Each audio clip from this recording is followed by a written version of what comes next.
Welcome back to my channel. Today we are going to be getting into my New England Patriots 2026-2027 season predictions. The final team of the AFC East that we got here. So far we got the Bills sitting at the top with a 9-6 record. 4-0 in the division, sweeping the Dolphins and the Jets, who are sitting at the bottom with very poor records. New England will have to beat that Bills record. It's a very beatable record for them to be able to win this division. But guys, New England Patriots, we know they're coming off their AFC Championship run, going to the Super Bowl before losing to the Seahawks, and we see that is the Week 1 match, a very high anticipated game. The moves the Patriots made, the Zach Kerr defensive coordinator, their former inside linebackers coach, he's going to be the new DC there. I think he should be probably fine heading in.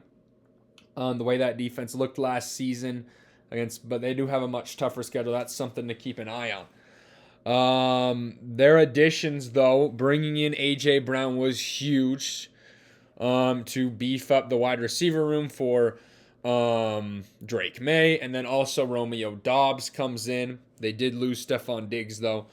But bringing Aiken Vera Tucker, the interior offense line was needing it. They also gave Javis out of Utah with Caleb Lomu out of Utah with their first pick. Improving the defense, they bring in Draymond Jones, Kevin Byard to help out the secondary, and then they draft. This is where Gabe Javis comes in at edge in the second round.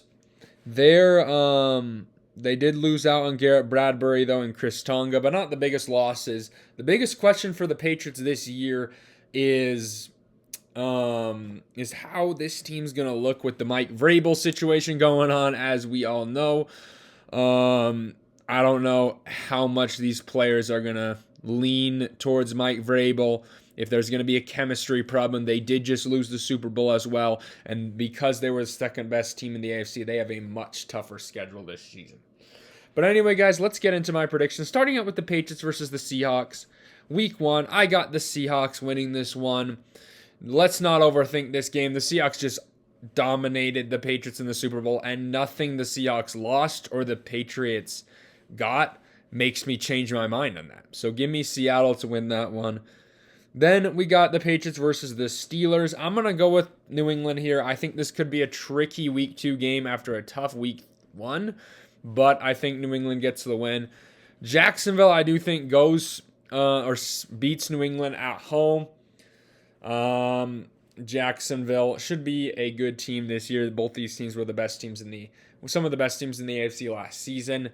Then I got the Bills winning against the Patriots. Josh Allen this time around gets the first win of this season series. So I do have New England with their first 4 games in September going 1-3.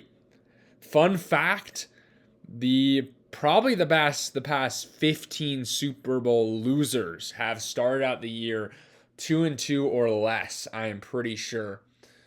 If I'm not mistaken. Correct me if I'm wrong with that. If it's not that, then it's the majority. Teams that lose the Super Bowl usually start out the year pretty rough, honestly. So I do expect that to happen.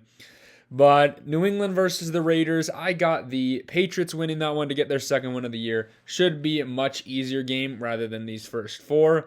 Then I got the Patriots beating the Jets to get their first division win.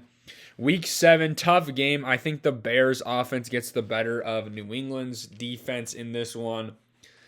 I think that this game being played in Chicago, it's going to be a good game. But I think the Bears outscore New England, and their offense has a little bit of a better time than the Bears or the Patriots. So Bears win that one. I do have the Miami Dolphins winning the first matchup in this series, and that'll actually drop New England to 3-5. That is a bad loss for the Patriots. I just think that this team, with the Mike Vrabel situation, they're going to have some bad losses, I think, this season. Then we got the Week 9, Patriots-Packers. I do think they bounce back and beat Green Bay to get their 4th win. That is a must-win game of the year at 3-5. So they get the win against Green Bay at home.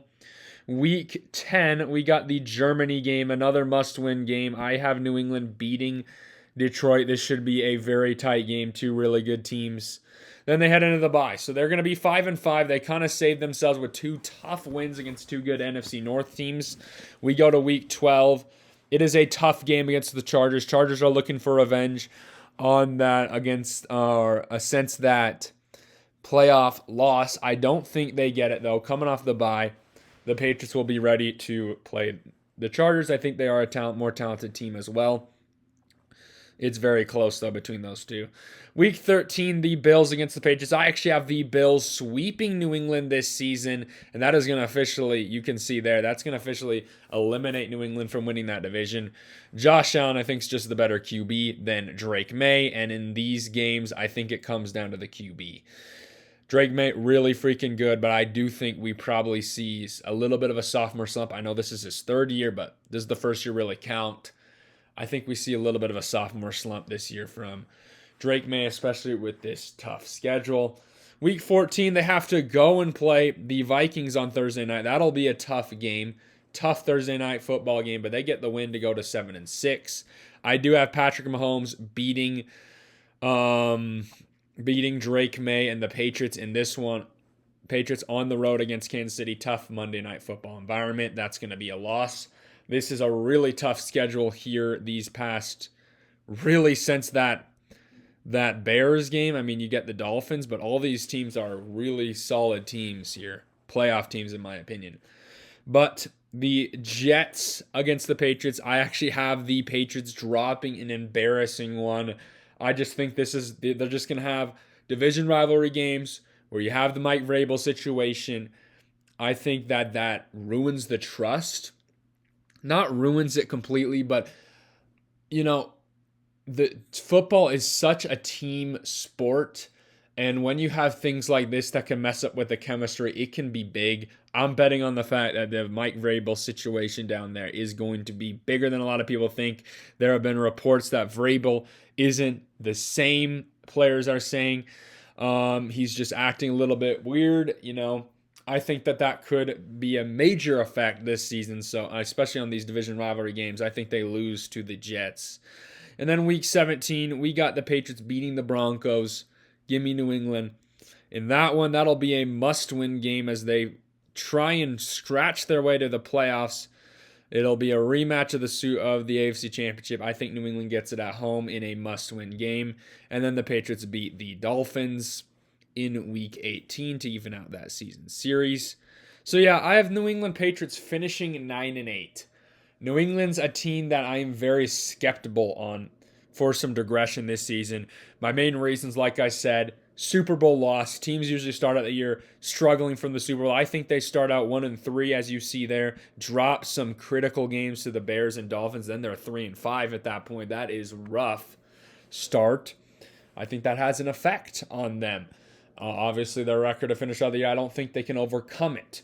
I also think the Mike Vrabel situation is big.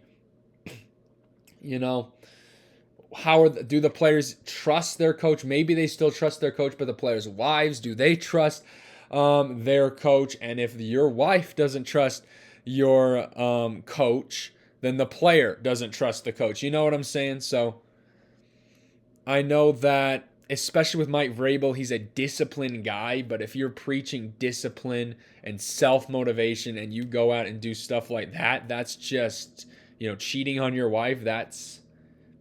I wouldn't trust my coach in that situation. You know what I'm saying? I know it's not confirmed that these are happening, but the evidence is very strong.